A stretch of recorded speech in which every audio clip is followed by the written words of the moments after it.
শবে বরাত বা লাইলাতুল বরাত হল মহান আল্লাহর পক্ষ থেকে ক্ষমা ও মুক্তির রজনী। এই রাতে বিশেষ কোনো নির্দিষ্ট পদ্ধতির নামাজ বা আমল হাদিসে নির্ধারিত নেই। তবে এই রাতের মূল উদ্দেশ্য হল আল্লাহর ইবাদত করা এবং গুনাহ মাফ চাওয়া। এই রাতে আমরা যেই আমলগুলো করতে পারি তা হল ১. নফল নামাজ ও তাহাজ্জুদ। এই রাতে দীর্ঘ সময় নিয়ে নফল নামাজ পড়া অত্যন্ত ফজিলতপূর্ণ। রাকাত সংখ্যার কোনো নির্দিষ্ট নিয়ম নেই, আপনি ২ রাকাত করে যত খুশি নফল নামাজ পড়তে পারেন। নামাজের সেজদায় গিয়ে দীর্ঘ সময় দোয়া করা এবং আল্লাহর কাছে কান্নাকাটি করা উত্তম। সম্ভব হলে তাহাজ্জুদের নামাজ পড়ার চেষ্টা করবেন, কারণ শেষ রাতে আল্লাহ বান্দার ডাক বেশি শোনেন। ২.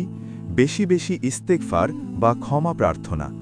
যেহেতু এটি ক্ষমার রাত, তাই এই রাতের প্রধান আমল হল নিজের গুনাহের জন্য লজ্জিত হয়ে আল্লাহর কাছে মাফ চাওয়া। আস্তাগফিরুল্লাহ, সাইয়্যিদুল ইস্তেগফার অথবা নিজের ভাষায় আল্লাহর কাছে ক্ষমা চান। ৩. কুরআন তিলাওয়াত। এই রাতে পবিত্র কুরআন তিলাওয়াত করা অন্তরের প্রশান্তির জন্য খুব ভালো। সূরা ইয়াসিন, সূরা মুলক বা আপনার মুখস্থ থাকা যে কোনো সূরা তিলাওয়াত করতে পারেন। অর্থ বুঝে পড়লে তা আরও বেশি ফলপ্রসূ হবে। ৪. কবর জিয়ারত। হাদিস অনুযায়ী নবীজি এই রাতে জান্নাতুল বাকিতে গিয়ে মৃতদের জন্য দোয়া করেছিলেন।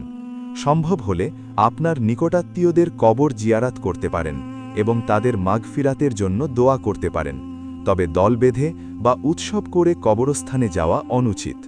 ৫. দোয়া ও মোনাজাত। নিজের জন্য, পরিবারের জন্য এবং সমগ্র মুসলিম উম্মাহর জন্য দোয়া করুন। দুনিয়া ও আখেরাতের কল্যাণ এবং বিপদ-আপদ থেকে মুক্তির জন্য দোয়া করার এটি শ্রেষ্ঠ সময়।